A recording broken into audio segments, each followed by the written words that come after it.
My name is Lottie, and today I'm going to be just talking for 15 minutes. I'll be racing through a little bit, hopefully not too quickly. I'm mindful after we saw in the chat, there's a lot of speech pathologists, but there's a lot of people from other different backgrounds as well. So I'm trying to create a presentation with some background that many people might already know, but might be new information for others. So to get us started with that, if you're a speech pathologist, this is obviously something you already know, but just to delineate the difference between speech and language, I think is really important. So when we talk about speech, we talk about the sounds we make when we talk, and we have different speech milestones when we're growing up as a young child. And if we have a speech difficulty, we might meet criteria for a speech disorder diagnosis. And I've listed some on the slide here, which I'll come back to later in the presentation. But language, on the other hand, refers to very broadly vocabulary and grammar that we know and use. And again, there's milestones. So for example, at a certain age, we learn how to use the past tense ed to say that something's happened in the past. We also have our ability to understand language, so receptive language, and our ability to use language or expressive language. Claire mentioned AAC before, so just want to highlight that we don't just communicate language via speech, but I have written language on my slide right now, and there are also individuals, for example, who use sign language, keyword sign, and symbols to communicate language. So it's not just speech. So very broadly, I'll touch on a bit more of a background on AAC. So you might hear these terms, and AAC can support our ability to both express ourselves, but also understand others. So unaided AAC can be things like keyword sign, so that might be doing this for more, on body or tactile sign, even things like music can communicate different meaning or change in transitions, and also things like physical touch and body movement as well. Aided AAC uses an external system outside of the body. And you might see some on the slide here that you're familiar with. So these might be high-tech systems on an iPad or specialized device which have voice output. It might be a communication dictionary, for example, to help others interpret an individual's behavior. So when I pull my jumper over my head, I'm feeling overwhelmed. This is what you should do in response to that behavior. So it's kind of decoding communication behaviors. And then this one here under communication books is used for auditory scanning. So an individual's read a list of options and then they indicate yes or no. For example, something's wrong, and then you list through the options. And some of the kids I'll speak about today have communication books like this because they are blind with childhood dementia. So with that little background, speech and language, as Claire said, is often a first sign or symptom of a childhood dementia.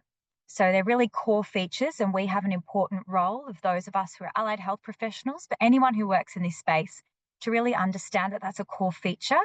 And I think this will be spoken about a little bit later in the session, but really have confidence in referring on. It's very time sensitive, often a lot of these conditions. And so you might see some speech and language features that make you want to refer on to somebody else. So two more common childhood dementias where speech and language is a first sign is CLN2 Batten disease, which I'll talk about a bit more today, and also Sanfilippo syndrome. So they're relatively common in the scheme of childhood dementia. So for both of these conditions, they are inherited. So it is really important that an individual receives an early diagnosis if possible. And also in the instance of CLN2 disease, there is currently a treatment which is not curative, but it does improve quality of life and extend life expectancy as well.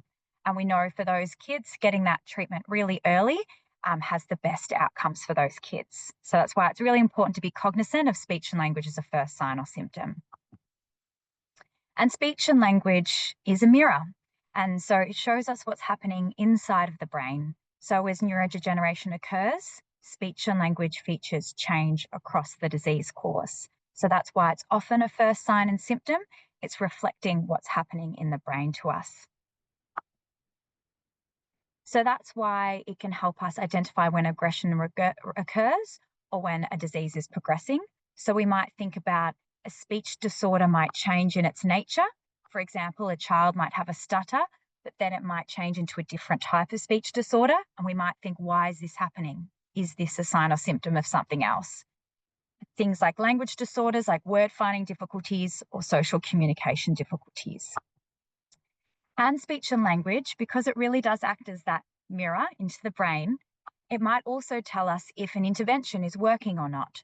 So in CLN2 disease, which I mentioned before, one of the first clinical trials used language measures to identify that that enzyme replacement therapy was working. So you can see speech and language measures are starting to become really important in clinical trials, but also just as our clinical workers, for example, speech pathologists or allied health assistants, it's important to have a broader perspective of the child and what's going on for them. And those speech and language changes might be in response to progression or, for example, lack of sleep or seizure activity, for instance. So I'm going to speak a little bit about some recently published research, which was in the Journal of Inherited Metabolic Disease on Batten disease. So Batten disease is the most common type of childhood dementia. It's actually an umbrella of a number of different conditions. It's autosomal recessive, which means you inherit a copy of the gene with a spelling mistake, if you like, one from your biological mother and one from your biological father. And it's the most common cause, as I said before. And then under the umbrella of Batten disease, there's CLN2 disease and CLN3 disease, which are the most common types. And I'm going to speak to CLN2 disease today, which is highlighted in yellow on my slides. So CLN2 disease is caused by a change in a gene or two genes, and the onset is around 2 to 4 years of age, but often there's quite significant diagnostic delays for these kids. So they're experiencing disease progression without access to enzyme replacement therapy. As I said before, the first clinical trial that proved that this enzyme replacement therapy does work for these kids in slowing the disease progression used a language measure to show that this intervention worked. And without treatment, these children do pass away by their second decade of life, so by around 10 years of age. You can see here on the slide, I've circled some common speech and language features. For example, those delayed milestones are often a first sign. And then also dysarthria, which is a motor speech disorder, when your speech becomes quite unclear, changing across the disease course, as well as cognition and language impairment. There's dysphagia just listed below dysarthria, and that's difficulties with swallowing, but you might also have speech pathologists who work not just only in speech and language, but also work in swallowing. But I'll just speak to speech and language for today. So I'll briefly talk about our study, and then at the end, I'll show you where you can read more about it if you're interested.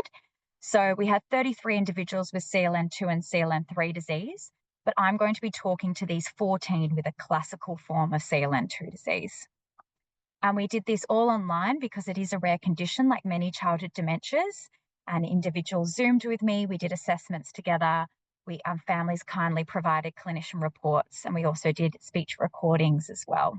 And we worked with different Batten disease organisations to help us communicate with families. So in CLN2 disease, we saw that all individuals who were speaking had this motor speech disorder called dysarthria. And their common speech features made them really difficult to understand, even by those who were really familiar to them. So they had a slow speech rate, they had irregular articulation, and they were quite hypernasal as well. And this is the first time a dysarthria or any speech disorder has been characterised in CLN2 disease or CLN3. Likewise, we looked at language skills, and you can see there's this decline in language skills, even with enzyme replacement therapy. And we're looking at the yellow here. And I just want to highlight in this green zone, that's average on this language assessment. And that is the first individual, that little yellow dot on the screen, that had average language skills with classical CLN2 disease. And this little girl had average language skills because she received enzyme replacement therapy before she showed symptoms, because she had an older sister with the disease. So she is really emblematic, I think, of the importance of awareness and the wonderful work that Childhood Dementia Initiative does, that with the advent and burgeoning area of treatments, if you like, that it's really important that we capture these kids early and provide their families with options if they're available, because she's the first individual with average language skills. And expressive and receptive language in classical CLN2 disease was relatively commensurate with one another, which means an individual's ability to understand and express themselves. We also looked at communication beyond just talking, like I said before. So things like using our body movements, our behaviour, our vocalizations to communicate to others. And we saw that individuals with CLN2 disease had relative strengths in these areas, even as their disease progressed. So they were able to say no, request more, make choices between two different things. These children often go blind very early in the disease course, but they were able to make choices, for example, by feeling different options. For example, feeling the difference between two different bottles or two different types of food.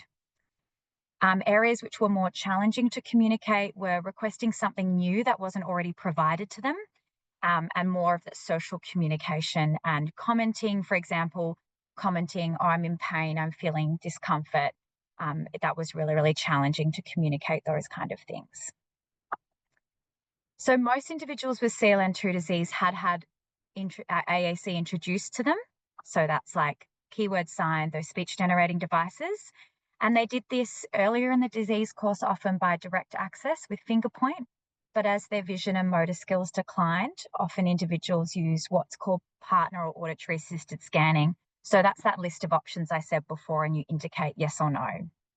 But despite many individuals being introduced to AAC, nobody used AAC as their primary communication mode. And this was an area that was particularly challenging and seemed like an area of frustration, not just for families, but for clinicians as well. That everyone wanted to implement AAC, but for a variety of different reasons, it was proving quite challenging. And also families spoke about the importance of communication partner training.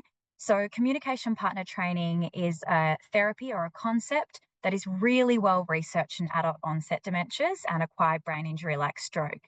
And actually the last community of practice, Dementia Australia, I think spoke a little bit about training and upskilling communication partners from the lens of supporting behaviours.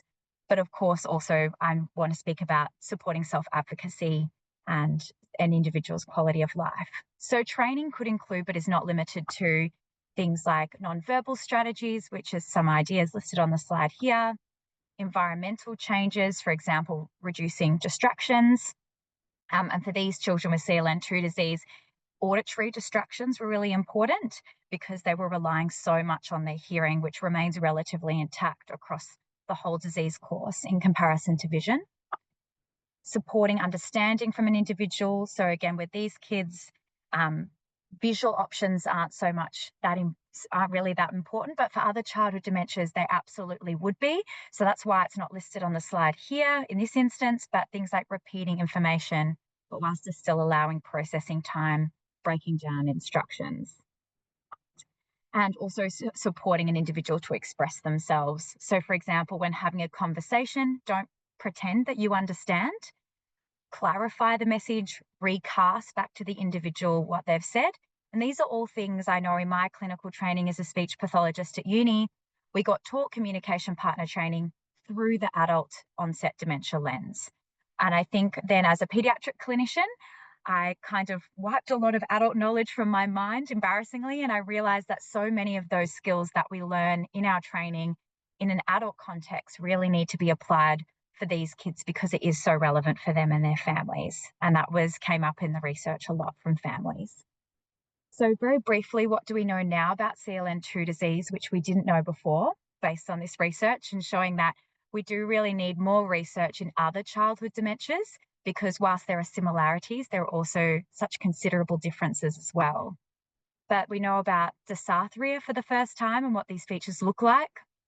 We have got some information about tailored interventions to help us inform our AAC practice and training communication partners, hopefully better in future. And we learned a lot about what assessments are important for these kids, which, for example, in future clinical trials, these might be optimal to measure response to treatment. And I just want to finish off thanking everyone else who took part in the research. It wasn't, of course, just me, and the different organisations who supported our work. Most importantly, my PhD supervisors, Professor Angela Morgan and Professor Ingrid Scheffer on the slide here. And just to finish off, on our website, if you're interested in the research or you have any questions, there's all our contact details on the website. We have these little buttons where, for example, you can click into CLN2 disease, see frequently asked questions about communication and CLN2 disease, And we have plain language summaries of the research and fact sheets onto SARTHRU and AAC. For instance, you could print those out and look at them yourself or provide them to a child's school or support worker, for instance, as well.